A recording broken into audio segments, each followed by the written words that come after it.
My next guest is Mr. Tristan Ahumada. You may know Tristan from creating and running the biggest Facebook group for realtors in the world, Lab Coat Agents, but he's also a highly accomplished realtor who's been deep in the trenches for years. He's taught me so much since my whole career as an agent. I hope you get something out of this real candid talk with Tristan Ahumada. All right, folks. Today we have Tristan Ahumada. Yes, Tristan has Lab Coat Agents, the biggest real estate Facebook group in the world, full of great content. It's where I met him and where I learned so much, and I'll say that all the time and probably embarrass Tristan a little bit. Love you. Happy. Yeah. But we're not going to talk about that. Tristan also has been a realtor for some time. He went through the last downturn, right? And hustled. Yep. So I really want to get into the real estate side. Let's do it. Everybody follow Tristan everywhere else. I'm just going to get that out of the way, right? Just over and over again. But let's talk about it. So where's your primary market for people that don't know? I do both Los Angeles County and Ventura County. We actually are pretty split evenly. Those are my main areas. And when I'm out in LA area, I'm mostly the San Fernando Valley area. So Van Nuys, Reseda, the porn hub of the 1970s. That's me. That's where I grew up. And I didn't leave until last year of high school. Then my parents decided to move to Ventura County. You heard the Beach Boy songs, all Ventura beaches. Well, that's where I grew up later, right? College years and all that. And so when I started real estate, I was living in Ventura.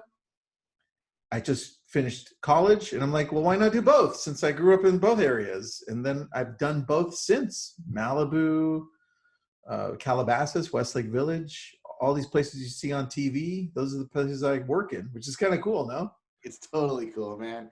Yeah. I think about you as the LA realtor 100%. Totally there, dude. Yeah, totally. So what are you seeing in your markets, right? Like what are you experiencing as far as your markets? So we are seeing a big change. We track the numbers daily. And so, for instance, for this morning, when we tracked it, we had zero listings came on the market today. Zero. Wow, right? Crazy. For what we call the Conejo Valley, which includes 4 cities, Westlake Village, Thousand Oaks, Agora Hills, Newbury Park, which are all close to Malibu. And when we look at those things, we also go back 7 days and we say, well, what's happening, right? Because we need to know how fast things are changing. So one listing that we just got, which has only been on the market for 2 weeks for 1.3 million in Thousand Oaks, the lady emailed us this morning, says, hey, can we do something different? I'm like, lady, we've only had the listing for 2 weeks, right? Zillow, Realtor.com, and Redfin are cutting back their expenses on Google PPC and everything spend related. We're still going all out. Just give it a little bit more time. Let me show you the stats, right? Let me show you. I go, there was no new listings as of this morning, right? And I go, there was only 2 closed sales yesterday. That's it in your areas. And so it's very similar in the San Fernando Valley, which is the bigger part of Los Angeles County, right outside. We looked at yesterday, there were only 2 new listings. 2, dude. That's a massive, there's millions of people there. 2. Wow. Right? Now, I don't put many listings up on Sundays. Do you ever do that?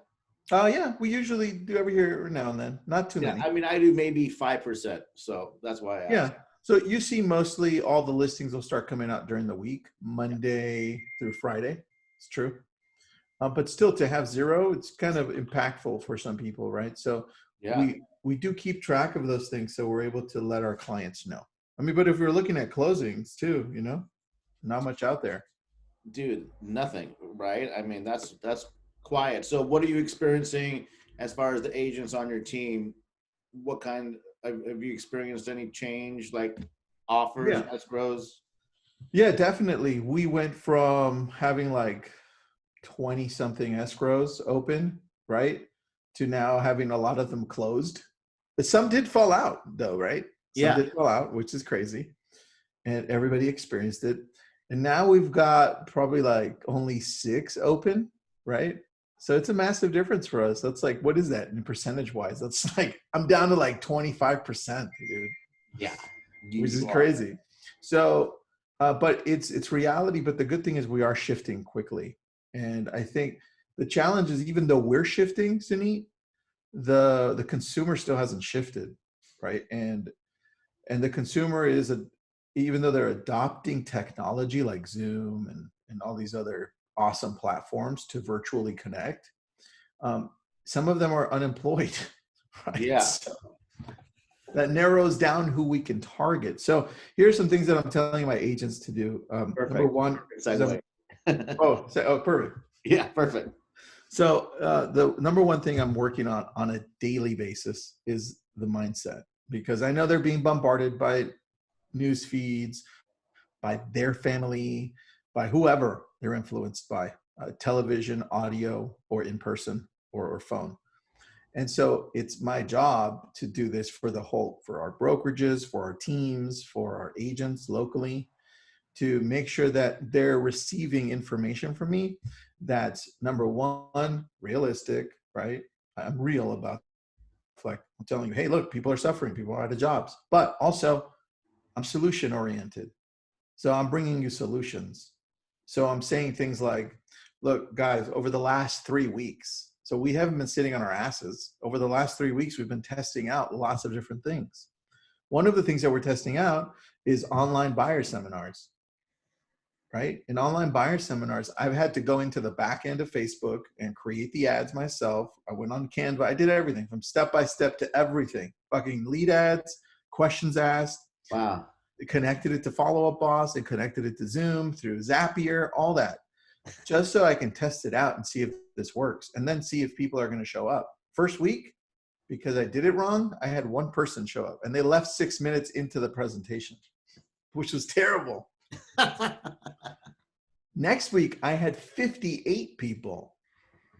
58 people, 14 showed up live, asking questions, and this is to our online buyer seminar that we did through Zoom. So now I'm like, oh shit, I got it. I just made an error the first time. Let's tweak it.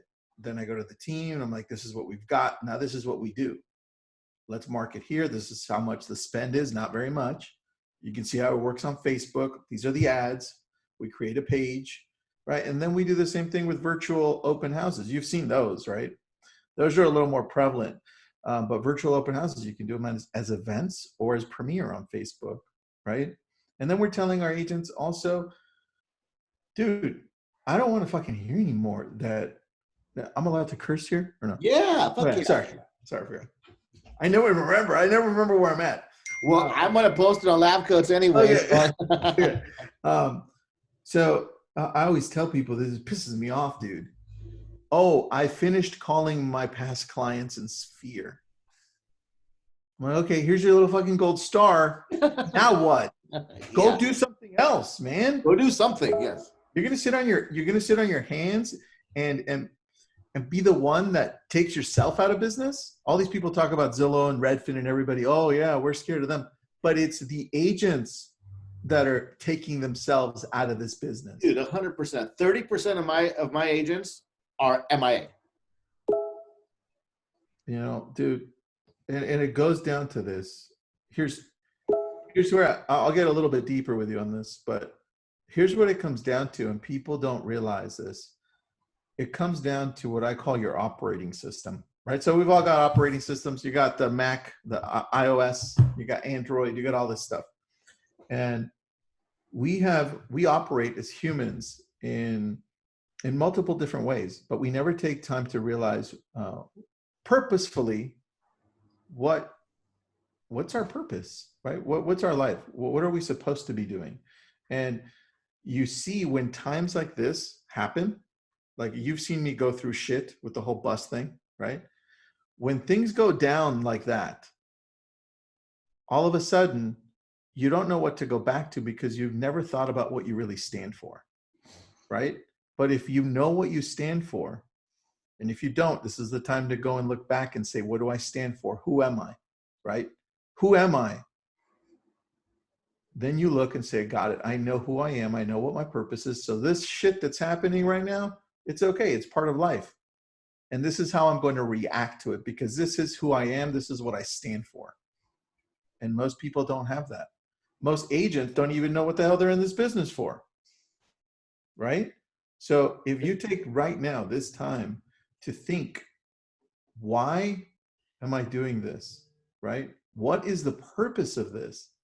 And who am I at the core? Then you can go back to realizing this is who I am and this is how I respond if shit goes down. Right? That's what makes you stronger and it gets you through this.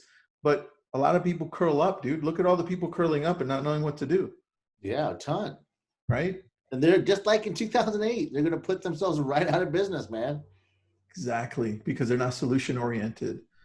You know, if I was an agent right now and I didn't know what the hell to do, the first thing is I'd look back and I go, who do I want to be when this is all over? Who do I want to be? Yeah. Right? Write these things down. Who do I want to be? All right, awesome. How do I get there right now? Not by making excuses, right? I'm going to go try to find out what's working right now. How do I do that? I go and listen to people that are actually achieving it right now. How are people opening up escrows? Those very few escrows that are being opened. Yeah. Right? How are they doing it? That's my intention with talking with you and the rest of our friends, right? Yes. So, exactly. Well, and dude, what's working is really the connections that you're making, right? Identifying who in your CRM is out there still working, right? Categorizing them, making the actual calls.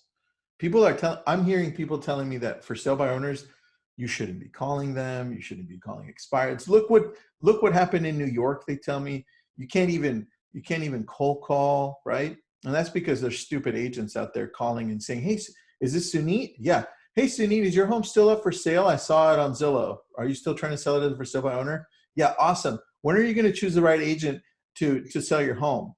Right. This is why we're banned from calling in New York. Right? Because of shit like that.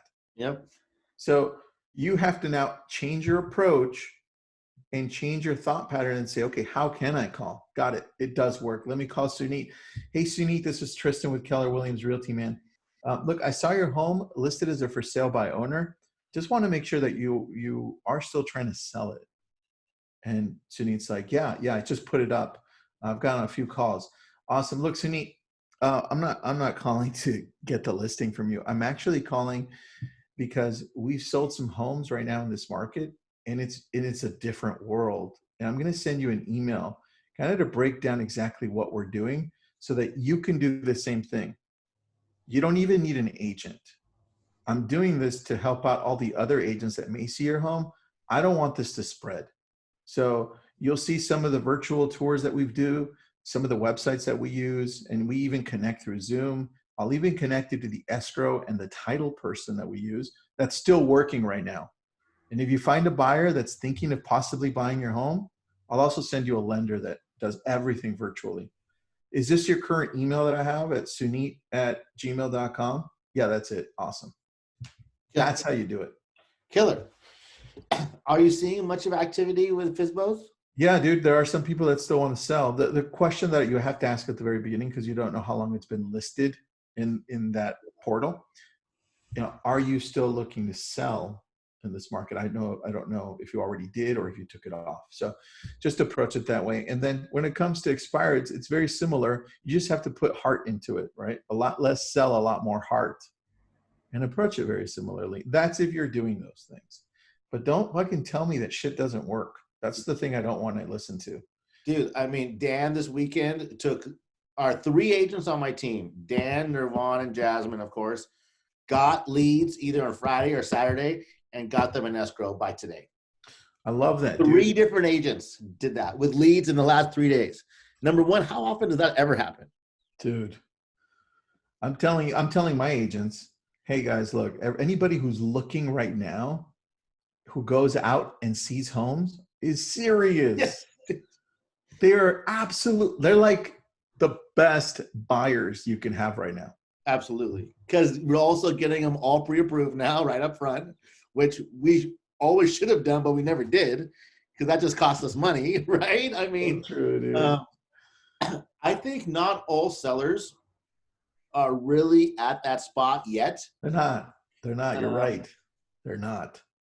Because But they will be. I think they will be, but they're not there yet. Some sellers haven't really acknowledged where the world really is, right? And to be fair to some markets, because there's a lot less inventory in some markets, it's still a seller's market, which is nuts. totally. Yeah, Right? totally. So it just depends where, and then also depends on, as soon as we get out of this, how soon does everybody jump back into the market? You know, how many people are still going to be employed, and so forth. So there's a few challenges there, man. But I was talking to Pat Hyben about that. Yeah. And he said, and you know Pat, yeah, he said that hopefully not every seller, as soon as this gets back, puts their house on the market at the same time. yeah, I don't think they will. I think it's going to be a little bit slower, because the first thing they're going to think of is, well, they're going to think like you and I. I wouldn't want somebody still coming into my house. Imagine. Heck no. Yeah, I'm doing an open house. I want 30 people all at once coming in. No, it ain't going to happen. I think it's going to be gradual for this, right? But then there's going to be a point, just like all the curves they're showing for the COVID-19 thing. There's a curve. There's a tipping point for this. At what point do all the sellers then want to put their homes on the market? I don't know what that point is, but it's going to happen, right? And that's where, are we going to have the same amount of buyers wanting to buy the exact same amount of homes so the demand is equal? I don't know, right? We don't know. But I'll tell you who will be ready. You and I will be fucking ready for this. Yeah, right. Yep, that's what I was going to say. Yep. That's the key. The key is you work. There are workarounds right now. You stick to it. You try to find what you can as a solution.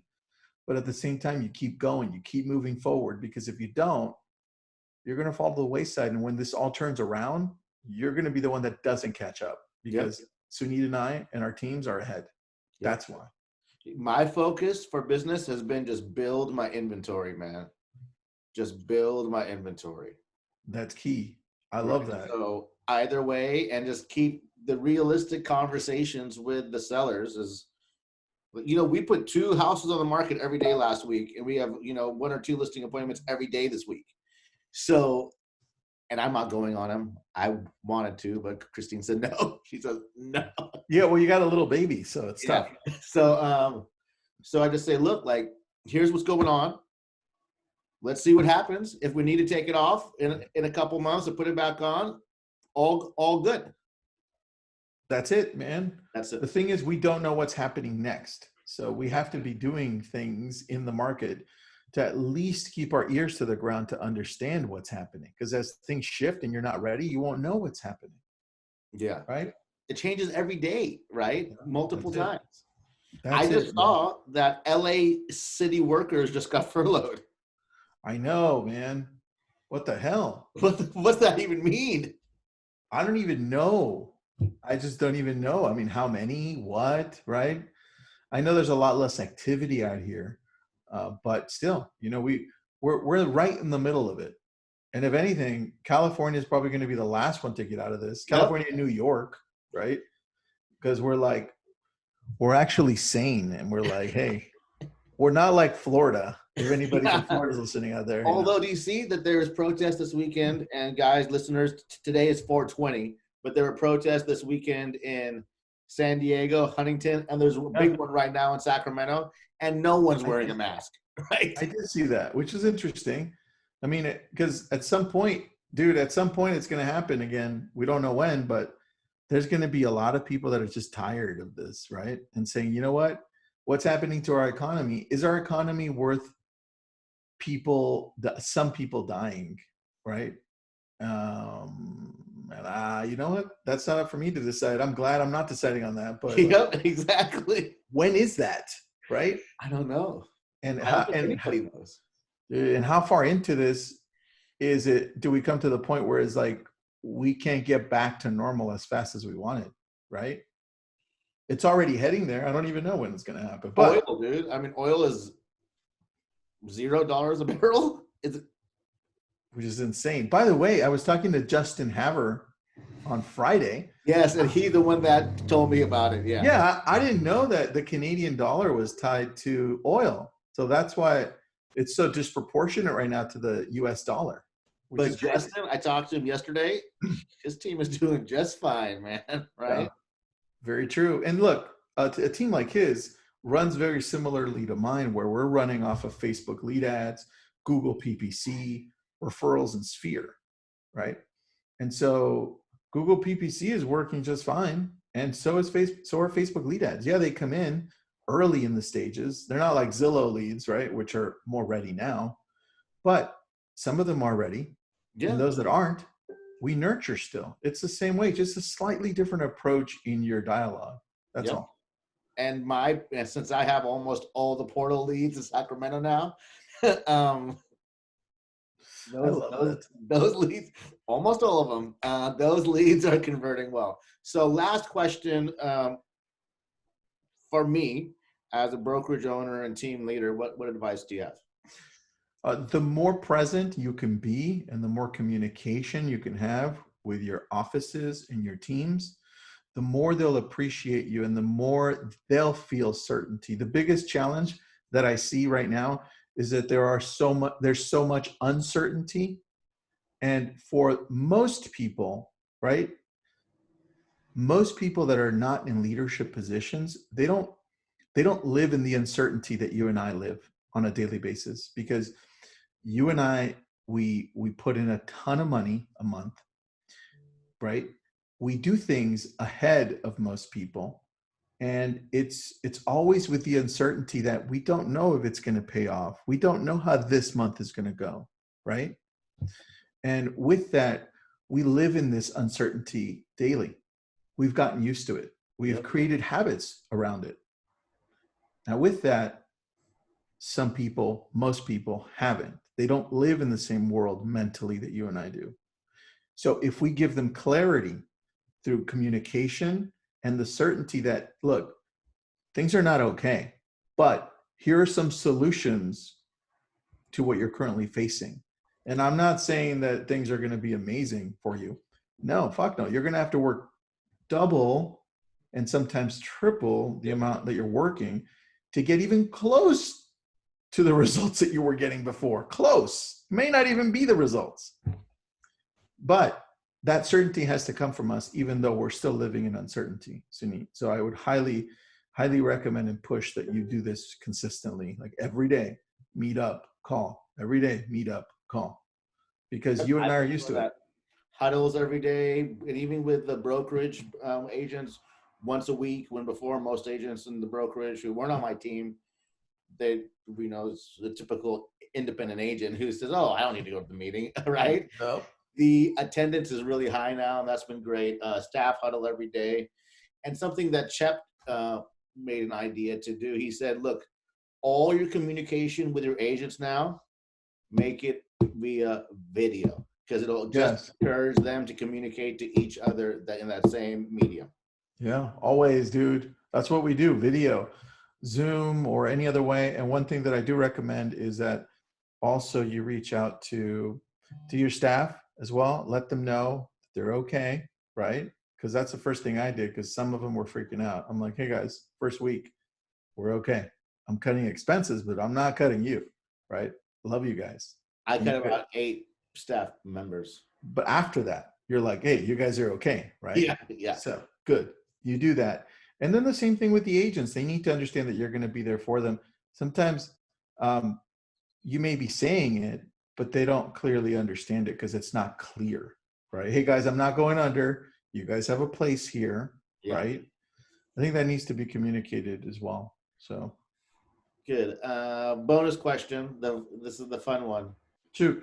Where's the first place that you're going after the quarantine is lifted? Barnes and Nobles. Stupid, I know. But that's it. I thought for sure you were gonna say Disneyland. No, it's well, my wife wants to. That's my wife's for sure number one spot. For sure, it's hers. Yeah. Mine is Barnes and Nobles, because we usually on Saturdays, what we usually do as a family, we go and chill there for 2 hours and read. I always pick up a new book, read for 2 hours. The kids do the same thing, but it's always bonded us together. So that's sweet. Yeah. That's Cool, it. man. How about you, man? Where are you going? I mean, and I texted you about this the other night. I want to spend time with like my family, right? Oh, And that's right. That's just the weird thing that I don't know is, That's true. can I see my mom and stepdad, in-laws and shit, right? Like I don't fucking know, and no one knows, right? Like I No. can't. Yeah, that's very true, man. I didn't think about that. Yeah. My kids want to see their grandparents. I'm sure and I know that my parents, in-laws want to see the grandbabies. So yeah. Do you FaceTime with your Yeah. all right. Or do you, because you see this thing behind me, the portal? Yeah, I do see that. It's so easy to do it, bro. I mean, I just do it from my MacBook. But you could put the portal in the living room and send one to your parents and be like, all right, click a button and the kids could do it. So easy. That's so crazy, good yeah. too. 2 portals. That's a Facebook product? Yeah, it's a Facebook product. It's built in, dude. It's so easy. You literally just, your kids can do it. My kids do it with my dad. They press the button. Facebook portal? Yeah. Okay. Let me write that down in my notes right here. You get 2, one for you, one for them. They don't even need the portal. They can do it on their phone, but it's easier with the portal. Cool. Yeah, man. Well, thank you for your time, bro. Cool, bro. Thanks, man. So who do you have on next? My 1:30 is Brian Curtis. Oh, dude, tell him hi. I will. Thank you. Thanks, bro. See you. Bye. I had a ton of fun hanging out with my buddy Tristan. I hope you learned something from watching that. If you did, follow us on Instagram, like us on Facebook, subscribe on YouTube, check us out on LinkedIn, share with another real estate friend, and we'll see you next time on The Hustling Agent.